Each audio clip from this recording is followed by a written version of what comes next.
সম্মানিত ভাই ও বোনেরা, আজ আমরা সূরা আল জুমুয়াহের মর্মকথা নিয়ে কিছু কথা বলবো। আকাশমণ্ডলী ও পৃথিবীতে যা কিছু আছে সবই মহান আল্লাহর পবিত্রতা ঘোষণা করছে।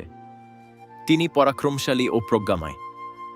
আল্লাহ নিরক্ষর জাতির মধ্য থেকে একজন রাসূল পাঠিয়েছেন, যিনি সত্যের শিক্ষা দেন এবং মানুষের অন্তরকে পবিত্র করেন। সূরায় একটি উপমা দেওয়া হয়েছে, যারা কিতাব বহন করে কিন্তু তার জ্ঞান বোঝে না, তারা বই বহনকারী গাধার মতো। হে ঈমানদারগণ, জুমার আহ্বান এলে আল্লাহর স্মরণের দিকে ধাবিত হও এবং সব দুনিয়াবি কাজকর্ম বন্ধ করো। আল্লাহর কাছে যা আছে তা দুনিয়ার সব লাভ লোকসানের চেয়ে উত্তম, কারণ তিনি প্রকৃত রিজিকদাতা। আল্লাহ আমাদের সবাইকে সত্য বুঝার ও তার স্মরণে জাগ্রত থাকার তৌফিক দান করুন। আমিন। সত্য অনুসন্ধান করুন, কেননা সত্যই ঈমানের মূল।